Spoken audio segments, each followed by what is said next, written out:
the GOATs, right? How you going to sit there and tell me Steph is not in that conversation? I said that before. You get what I'm saying? You can't sit there and tell me. I said that and people clown me. In Steph's eyes, right? Think about what Steph said. Probably, I don't know, but probably sit from. It's Mike, it's Cole, and then it's me. That's interesting. That's very interesting. Curry looking for that opening. Steps back. Crossover. Fires away. Wow! Another three. James trying to harass Curry. Curry off the dribble. Layup off the glass. Shot clock winding down. Curry's going to have to put it up. Launches it up. Shot clock. Oh, he knocks it down. He's not going to put Braun over himself. See? But he has every legitimate argument. Steph Curry recently said something that rubbed a lot of people the wrong way. When he was asked where he ranks himself among the greatest players ever, he answered without hesitation, Michael Jordan first, Kobe Bryant second, and himself third. Most fans immediately laughed it off and called it arrogant or unrealistic. But here's the part many people don't want to consider. When you actually look at what Steph has achieved, and more importantly how he achieved it, there may be a stronger argument there than most are willing to admit. His impact on the game, his success, and the legacy he's built might be more solid than almost any player in basketball history. And by the end of this, you might see Steph Curry in a very different light. Almost lost it out of bounds. Curry cutting. Oh my goodness. See Murray at midcourt trying to keep from getting a catch. Here's Curry. Deep triple. It's good. We're tied again. You know, in the shot he made it tie towards the end. It's a shot that, only he can make. Before Steph Curry showed up, the Golden State Warriors were a mess. Calling them bad would actually be kind. From 1995 to 2009, they won just 37.6% of their games, which ranked as the third worst record in the entire NBA during that time. Only the Clippers, who always seemed unlucky, and the Vancouver Grizzlies were worse. The Grizzlies' situation got so bad that the team eventually had to move to Memphis just to stay alive. In those 14 years, Golden State managed only 5 playoff wins. That alone shows how hopeless the franchise was. It was the second lowest total in the league during that era. The Grizzlies had 0, which somehow made the Warriors look slightly better by comparison. If you walked up to anyone in 2009 and told them the Warriors would dominate the next decade, they would have laughed in your face. But what happened next completely changed basketball history. Steph Curry's rise is different from almost every other superstar. He didn't join a powerhouse team or link up with other stars to chase easy titles. Instead, the worst franchise in professional basketball turned into the most dominant team of a generation because of what he helped build from the ground up. And that's what truly separates his legacy from the rest. Curry handling, crossing over, driving in, swinging on his hip. Circles to the corner. Space. Fires a three, hit another one. He's hit 3 in a row. Did you see what happened on that play? Oh, beautiful. Loyalty in pro sports is usually just talk, something you see on posters but rarely in real life.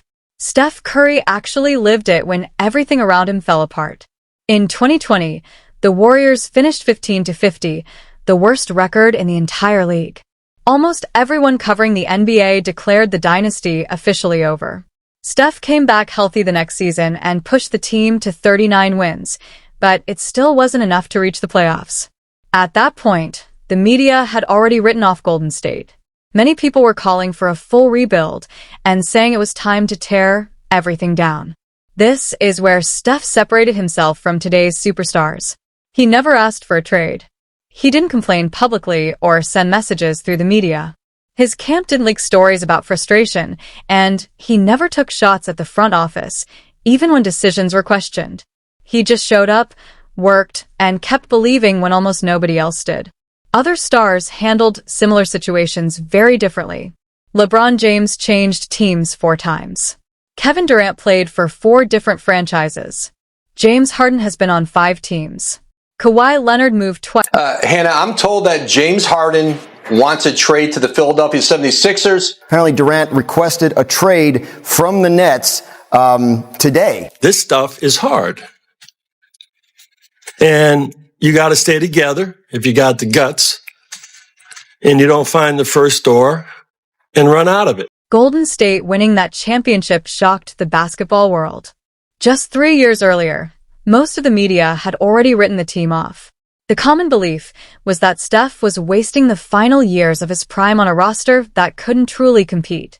Many analysts were convinced the dynasty ended the moment Kevin Durant left. Every one of those predictions turned out to be wrong. Steph led a team that few believed in to his 4th championship and finally earned his finals MVP.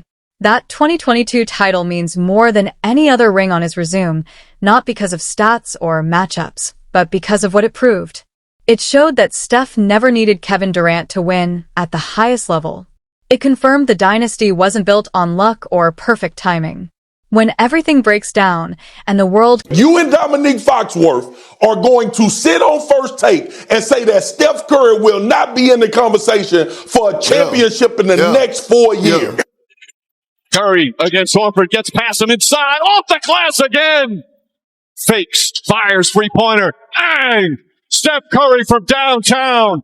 A 15-point lead. But to be honest with you, I don't see the Golden State Warriors bringing home another championship. When people talk about longevity in basketball, the focus is almost always on LeBron James and Kevin Durant aging well. Steph Curry rarely gets mentioned, even though he's performing at the same elite level. This season, he's averaging 28.5 points per game, while shooting 47% from the field and 39% from three.